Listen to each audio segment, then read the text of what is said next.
Area between the curve में क्या होता है, दो ग्राफ होता है, एक तो y equal to F of X और एक y equal to G of X. दोनों का पॉइंट ऑफ इंटरसेक्शन निकाल देना पहले। यहाँ का x कोऑर्डिनेट मान लो x इक्वल टू a हुआ, यहाँ का x coordinate x equal to, ऊपर वाला जो ग्राफ है ना उसके नीचे का एरिया, तो यहाँ तक पूरा आएगा। नीचे वाला ग्राफ के नीचे जो एरिया ना, अगर मान लो उसको मैं डॉट मार्क कर लिया, ऐसा डॉटेड लाइन से मार्क कर लिया, तो ये वाला एरिया क्या होगा, ऊपर वाले ग्राफ के नीचे भी है एंड नीचे वाले ग्राफ के नीचे भी है ना। तो ये वाला ग्राफ का जो नीचे वाला ग्राफ का एरिया ना, ये डॉट वाला एरिया, ये क्या होगा, पूरे एरिया से यहाँ से लेके ये जो पूरा एरिया आएगा ना, वहां से क्या हो जाएगा, माइनस हो जाएगा। तो ऊपर वाला ग्राफ का y अगर एफ ऑफ एक्स है और नीचे वाला ग्राफ का y अगर जी ऑफ एक्स है, तो F of X minus G of करके इंटीग्रेट करते हैं, समझा। अगर यही y एक्सिस से बाउंडेड होगा तो ये F of y minus G of y, ये इंटीग्रेशन किसका लिमिट हो जाएगा, y का, और इधर क्या हो जाएगा, dy। समझ गए। तो ये तीन ही फॉर्मूला है ना। Area bounded by x axis तो y dx, area bounded by y dx तो x dy। अगर एरिया बिटवीन द कर्व्स तो दोनों का पॉइंट ऑफ इंटरसेक्शन होगा तुम्हारा लिमिट, फिर फंक्शन ऊपर वाला जो फंक्शन जो ग्राफ ऊपर रहेगा उसका फंक्शन माइनस जो ग्राफ नीचे रहेगा उसका फंक्शन। समझ गया। तो अभी देखो, अभी अगर सर्कल है तो सर्कल का डायग्राम कैसे होता है, एलिप्स का, पैराबोला का, वो सब देख लेंगे, फिर क्वेश्चन स्टार्ट करें, ठीक है। चल पहले तो देखेंगे स्ट्रेट लाइन। स्ट्रेट लाइन का दो तीन फॉर्म आएगा बच्चा। पहला फॉर्म क्या आएगा, स्टैंडर्ड फॉर्म, दूसरा आएगा जनरल फॉर्म, तीसरा आएगा डबल इंटरसेप्ट फॉर्म। यही तीन फॉर्म तुमको चाहिए। पहला फॉर्म क्या है बताओ, स्ट्रेट लाइन का।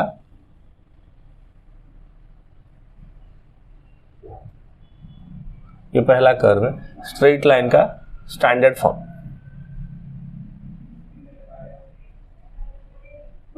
स्टैंडर्ड फॉर्म क्या हो जाएगा, y is equal to M X plus C, y equal to M X plus C होगा, है ना। और एक होगा y equal to M X, Y equal to M X. यहां पे लाइन कहां से पास करेगा, line through origin, line passing through origin, समझ रहे हो। y equal to M X होगा तो लाइन कहां से पास करेगा, ओरिजिन से, और उसका स्लोप क्या होगा, m, है ना। और यहाँ पे स्लोप तो होगा m और y इंटरसेप्ट होगा c, मतलब y एक्सिस को c यूनिट के डिस्टेंस में क्या करेगा, कट करेगा। समझ गया। ये हो गया पहला इक्वेशन। दूसरा इक्वेशन देखो, ये हो गया पहला। सेकंड देखो बच्चों, जनरल फॉर्म। जनरल फॉर्म क्या होता है बताओ, general form is ax plus by plus c is equal to 0। ये तुम्हारा जनरल फॉर्म स्ट्रेट लाइन ना। थर्ड वाला डबल इंटरसेप्ट फॉर्म।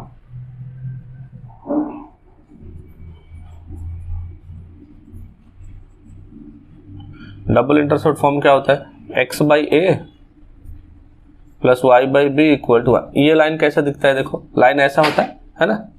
ये x एक्सिस को इधर कट किया ना x, तो ये होता है तुम्हारा x इंटरसेप्ट a और ये होता है तुम्हारा y इंटरसेप्ट। अगर ऐसा हुआ तो ऐसा लाइन बनेगा, है ना। और बाकी तो स्टैंडर्ड लाइंस है। एक लाइन कैसे ड्रॉ करते हैं हम लोग, पहले x को 0 करके y लाते हैं, फिर y को 0 करके x लाते हैं, 2 पॉइंट मिल गया, ज्वाइन कर। समझ गया। तो 3 स्टैंडर्ड टाइप के लाइन्स होंगे। अब देखो सर्कल, सेकंड टाइप का ग्राफ। ये कितना हो गया बच्चों, देखो सर्कल। सर्कल का 2 स्टैंडर्ड टाइप ज्यादा से ज्यादा यूज होंगे।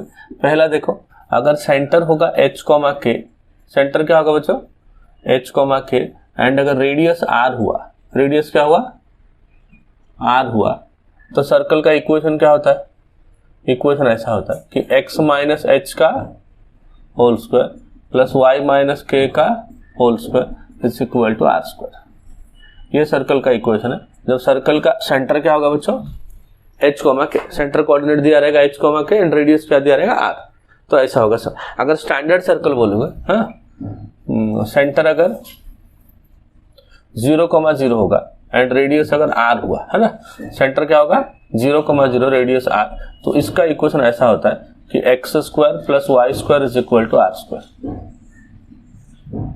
समझ गया ना।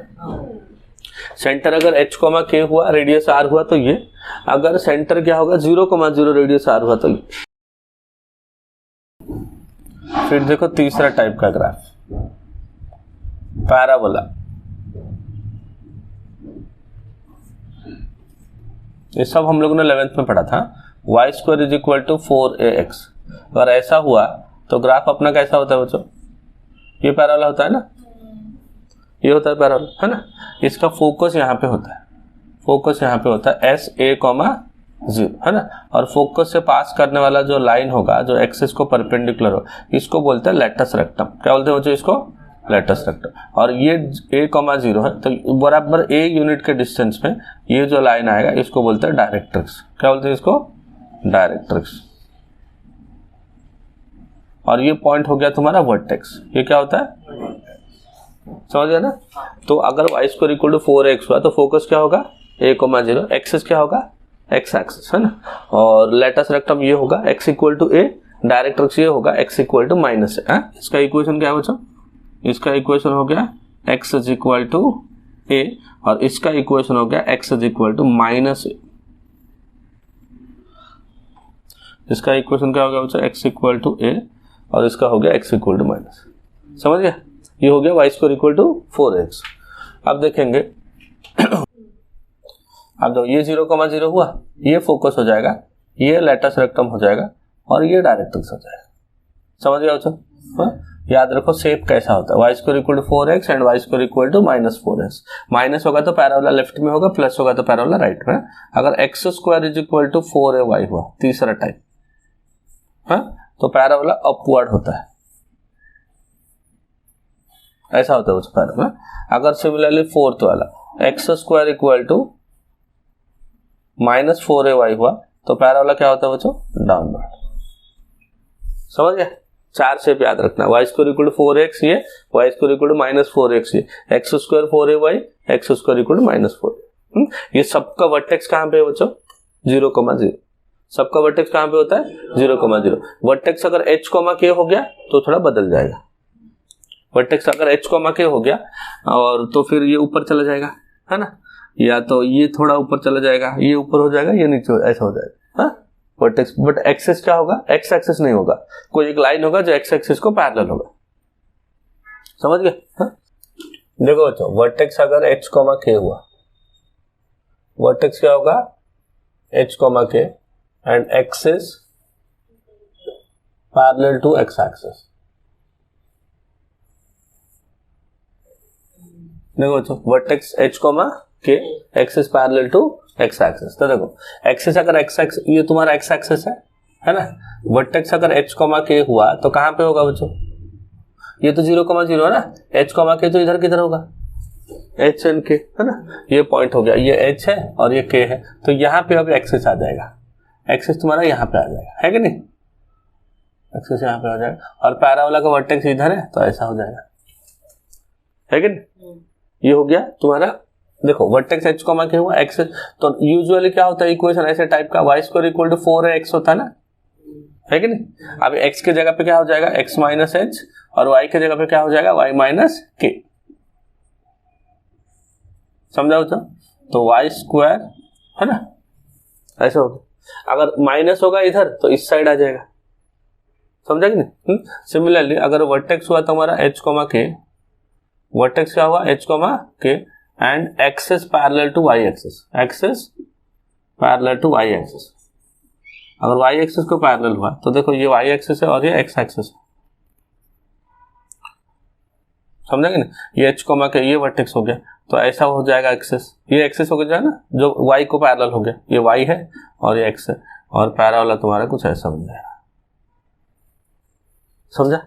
हाँ, तो ये हो गया। मतलब अगर वर्टेक्स से ओरिजिन होगा तो यहां से होता है ना, h, k हुआ तो वहां से होगा। अगर यहाँ पे इक्वेशन क्या हो जाएगा बताओ? इक्वेशन हो रहा था तुम्हारा x² equal to 4ay, this is x minus h का whole square equal to 4ay minus k, 4ay minus k। समझा? सो अगर यहाँ पे माइनस हो जाएगा तो नीचे आ जाएगा।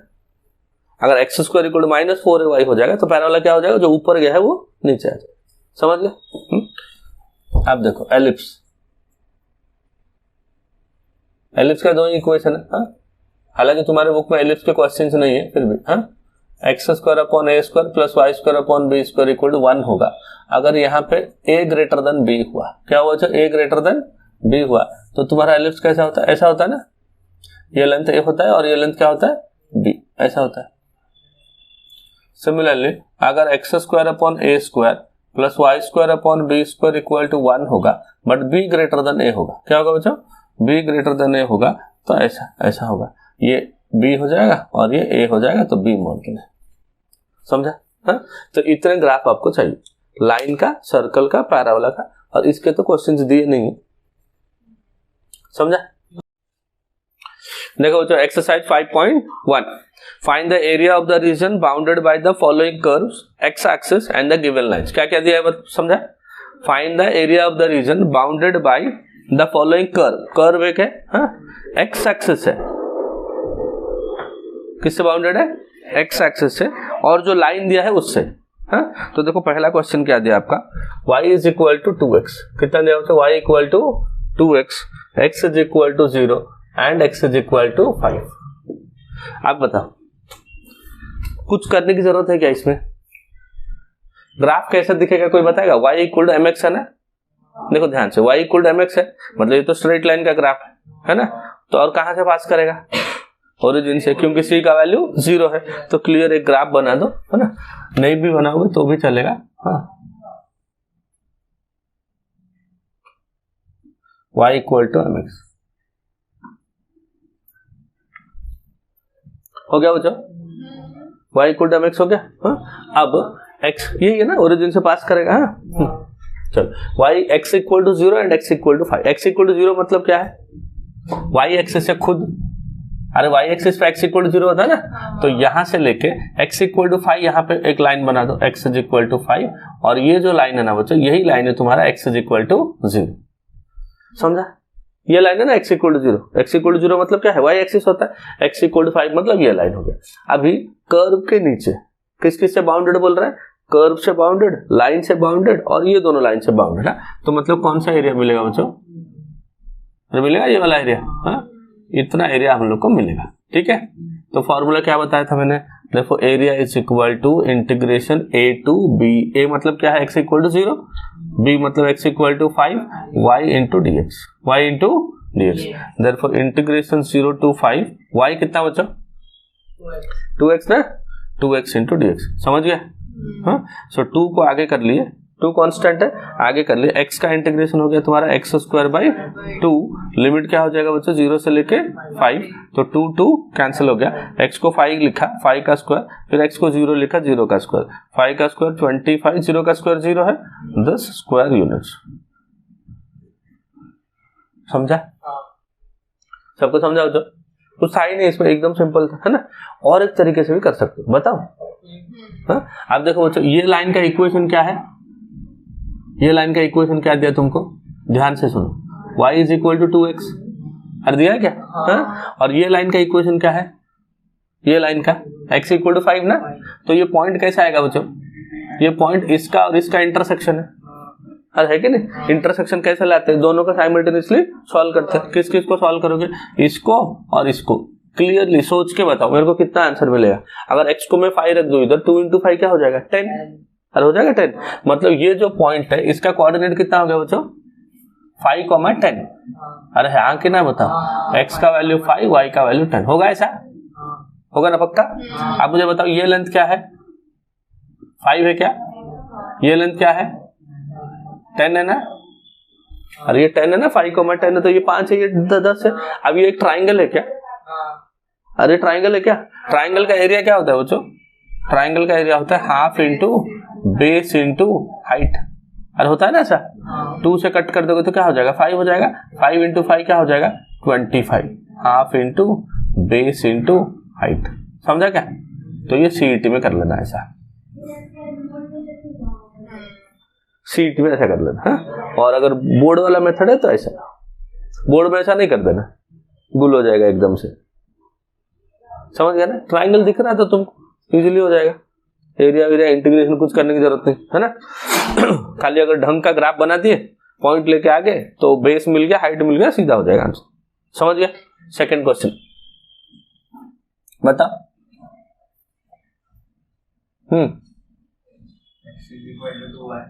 x is equal to 2y, y equal to 0, y equal to 4। x equal to 2y, y equal to 0 and y equal to 4। समझा? आप बताओ, x is equal to 2y मतलब y इक्वल टू क्या है? अरे y इक्वल टू कितना होगा? x by 2 होगा। x/2 होगा। तो y इक्वल टू x/2 फिर से y इक्वल टू mx है ना, फिर से लाइन कहां से पास करेगा, ओरिजिन से पास करेगा, ये x एक्सिस, ये लाइन है ना, y इक्वल टू 0 मतलब x एक्सिस है ना, ये y इक्वल टू 0 है और एक y इक्वल टू 4 है, ये क्या है बच्चों y इक्वल टू 4। तो कौन सा एरिया की बात हो रही है, ये बात हो रही है ना, अरे हो रही है इतना बात, हाँ ये एरिया की बात हो रही है। हाँ अभी ये जो एरिया है ये किससे बाउंडेड है, एरिया y एक्सिस से बाउंडेड है, y एक्सिस से बाउंडेड होगा तो फॉर्मूला क्या होगा बच्चों, area equal to integration x dy, क्या होगा x dy, अरे होगा ऐसा लिमिट y का होगा और y का लिमिट कितना दिया इधर 0 से लेके 4, समझ गया।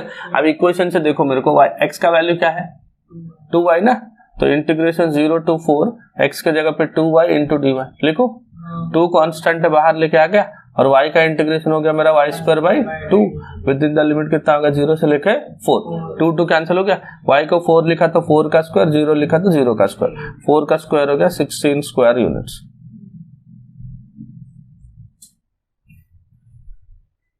समझा बच्चों, समझ आए दोनों, x is equal to 0, x is equal to 5, x equal to 5, y is equal to 0, y equal to 0 and y is equal to 4। देखो बच्चों पहले तो ये ग्राफ बनाना पड़ेगा, इससे बाउंडेड जो एरिया है उसको निकालो, इससे जो भी एरिया बाउंडेड, तो देखो ग्राफ बनाते हैं। हाँ ये y एक्सिस और ये x एक्सिस, सुनो ध्यान से, x इक्वल टू 0 मतलब कौन सा एक्सिस, ये y एक्सिस है ना, ये x axis, x equal to 0 मतलब ये हो गया, x इक्वल टू 5 मतलब ये है, y इक्वल टू 0 मतलब ये, y इक्वल टू 4 मतलब ये, y इक्वल टू 4 और ये x इज इक्वल टू 5। समझा बच्चों? अब देखो ये y इक्वल टू 4 है, ये लाइन का जो इक्वेशन है वो क्या है बच्चों, y इक्वल टू 4, तो ये लाइन के नीचे इतना एरिया मिलेगा ना, मिलेगा कि नहीं मिलेगा, मिलेगा, और लिमिट क्या लेंगे 0 से लेके, यहाँ पे x का वैल्यू 0 और यहाँ पे x का वैल्यू 5, और है कि नहीं। अब देखो ये लाइन को अगर हम लोग इंटीग्रेट कर देंगे तो ये लाइन के नीचे का एरिया मिलेगा बिटवीन दीज 2 पॉइंट्स ना, और यहाँ पे x का वैल्यू क्या है बच्चों 0 और यहाँ पे x का वैल्यू 5, तो एरिया इक्वल टू तुम्हारे बुक का मेथड से अगर करेंगे, area equal to integration 0 to 5 x का लिमिट है ना, y dx कितना लिखो, y इंटू dx, किससे बाउंडेड कर रहे हैं, इससे बाउंडेड कर रहे हैं, तो y की जगह पे क्या लिख दूं अभी मैं 4 लिख दूं, अरे लिखो क्या 4 इंटू dx, 4 कांस्टेंट है बाहर आ गया, हाँ 1 बचेगा, 1 का इंटीग्रेशन x हो जाएगा 0 से लेके 5, तो 4 इंटू ये 5 माइनस 0 ना, तो 5 माइनस 0 5 हो गया, 4 5 जा 20 स्क्वायर यूनिट्स। देखो जो ये हो गया ना 4 5 जा कितना हो गया 20, हाँ x को, अब देखो ये तो दिख रहा है ना रेक्टेंगल जैसा, रेक्टेंगल का लेंथ कितना, कितना दिख रहा है लेंथ 5 और ब्रेड्थ कितना दिख रहा है 4, तो रेक्टेंगल का एरिया क्या होता है लेंथ इंटू ब्रेड्थ ना, तो 5 इंटू 4 20, समझा कि नहीं। चलो नेक्स्ट वाला बताओ, फोर्थ वाला बताओ जो y is equal to sin x, हाँ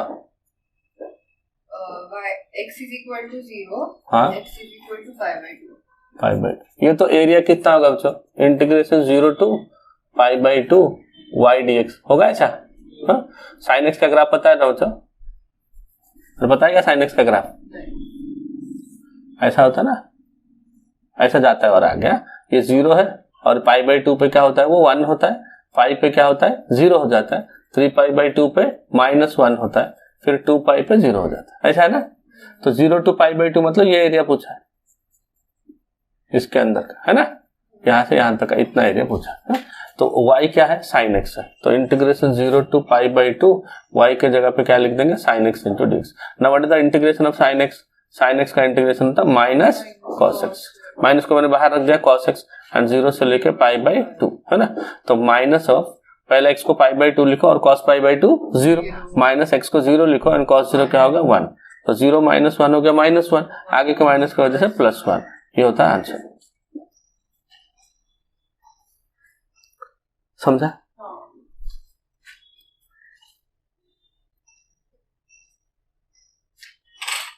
डन। चलो और एक बताओ fifth, xy is equal to 2, x is equal to 1, x is equal to 4, तो x एक्सिस से बाउंडेड है ना, तो यहां से कितना हो जाएगा, हाँ area is equal to integration 1 से लेके 4 y dx होगा। कोई बताएगा बच्चों y का वैल्यू क्या है? इधर से y का वैल्यू कितना आएगा बच्चों? y is equal to 2/x ना, तो इधर y की जगह पे क्या लिख देंगे? 2/x into d x. तो 2 कॉन्स्टेंट है, बाहर आ गया, integration 1 to 4 1/x into d x, है ना बच्चों। सो this is equal 2 into 1/x का इंटीग्रेशन क्या होगा? log x ना, 1 से लेके 4, तो ये कितना होगा? 2 इंटू ln 4 माइनस ln 1 होगा, बट log 1 तो 0 है ना, तो 2 इंटू ln ऑफ 4, है ना। और ये स्क्वायर यूनिट्स, आंसर हमेशा स्क्वायर यूनिट्स के फॉर्म में आएगा, इधर भी। हाँ समझ गया? हाँ, x is equal to 0, x is equal to 4. ये ना बच्चों, देखो ध्यान से, 6th question, y square is equal to x। कौन बताएगा बच्चों ये कौन से टाइप का ग्राफ है? y square equal to 4x, 4a का वैल्यू 1 है, तो y square equal to 4ax जो है ये किसको रिप्रेजेंट करता है? पैराबोला। किसको? पैराबोला को, जिसका एक्सिस क्या है? x एक्सिस, और जिसका वर्टेक्स कहाँ पे? ओरिजिन, है। तो तुम्हारा जो ग्राफ बनेगा ना बच्चों, y square equal to x वाला ग्राफ कुछ ऐसा बनेगा। This is what the graph is, है ना। ये हो जाएगा तुम्हारा ग्राफ, समझा बच्चों? ये x एक्सिस और ये y एक्सिस, समझ गया। और कहां से कहां तक है देखो, 0 से लेके 4 तक, 0 से लेके 4 तक। x इक्वल टू 0 कौन सा axis? y axis. x equal to 4 मतलब यहाँ पे कहां पे होगा? This is the line x equal to 4। देखो पैराबोला और लाइन से बाउंडेड कौन सा एरिया है बच्चों? पूरा एरिया, x एक्सिस के ऊपर भी और x एक्सिस के नीचे भी। कुछ बोला है क्या? बाउंडेड बाय फर्स्ट क्वाड्रेंट, ऐसा कुछ बोला है क्या? कुछ नहीं बोला है, मतलब ऊपर का एरिया भी चाहिए, नीचे का एरिया भी चाहिए। बट हमारा जो फॉर्मूला है y dx, उससे क्या मिलता है? x एक्सिस के ऊपर का ही मिलता है ना, बट x एक्सिस के ऊपर जितना एरिया है x एक्सिस के नीचे भी उतना ही एरिया है क्या? तो 2 से मल्टीप्लाई कर दो, 2 से मल्टीप्लाई कर दो। देखो एरिया इज, एरिया हमें पूरा चाहिए बच्चों। कौन सा एरिया चाहिए? ये पूरा एरिया चाहिए। बट हमें जो फॉर्मूला है वो फॉर्मूला के हिसाब से हमें क्या मिलेगा? x एक्सिस के ऊपर ही मिलेगा। अरे मिलेगा कि नहीं? x पूरा एरिया के लिए क्या करेंगे? सिमेट्रिक एरिया है, x एक्सिस के ऊपर जितना है y x एक्सिस के नीचे भी उतना ही है। तो एरिया इज इक्वल टू 2 से मल्टीप्लाई कर दिए, इंटीग्रेशन 0 से लेके 4, 0 से लेके 4 y dx। और y का वैल्यू क्या है देखो, y का वैल्यू रूट x है ना। अरे y स्क्वायर x है ना, तो y क्या होगा? रूट x होगा। रूट x का इंटीग्रेशन आता है क्या बच्चों? x रेज़ टू हाफ है ना, हाफ प्लस 1 3/2 और ऊपर 2/3 विद इन द लिमिट 0 से लेके 4। 2 इंटू 2 हो गया आपका 4/3, x को लिखेंगे 4, 4 का पावर 3/2, x को लिखेंगे 0, है ना। So this is equal to 4/3 into 4 का हाफ हो गया 2, 2 का क्यूब हो गया 8 माइनस 0, 4 इंटू 8 कितना हो गया बच्चों? 32/3 स्क्वायर यूनिट्स। समझा? समझा क्या सबको? चलो और एक बताओ, 7 ना। हाँ बोलो। Y square is equal to 16x. 16x X is equal to 0. X is equal to same है ना बच्चों? अरे सेम है कि नहीं? y square equal to 4x के टाइप के ग्राफ है, पैराबोला ही है ना। y square x equal to 0 से लेकर x इक्वल टू 4 है, तो पूरा एरिया चाहिए, सेम है ना, खाली नंबर बदल के दिया है ना। तो x एक्सिस के ऊपर वाला एरिया लेके आओ और उसको 2 से मल्टीप्लाई कर दो। Therefore required area equal to 2 times integration 0 to 4 y dx, है ना। तो this is equal to 2 times integration 0 to 4 y क्या है बच्चों? देखो अगर y स्क्वायर, हाँ y is equal to 4 into root x, 4 root x ना। So this is equal to 4 into root x into d x. 4 constant बाहर आ गया, 2 इंटू 4 होकर क्या बन गया? 8। ये x का पावर क्या हो जाएगा? 3/2, और ऊपर आके क्या हो जाएगा? 2/3। इंटीग्रेशन 0 से लेके 4, 8 इंटू 2 कितना होगा बच्चों? 16/3। x को लिखा 4, 4 का पावर 3/2 माइनस 4 का power 0। So this is equal to कितना हो गया बच्चों? 16/3 इंटू 4 का पावर हाफ हो गया 2, 2 का क्यूब हो जाएगा 8 माइनस 0। 16 8 जा हो गया 128/3 और ये हो गया तुम्हारा आंसर। समझा? समझ गया? क्वेश्चन 1 समझा हो तो सबको? चलो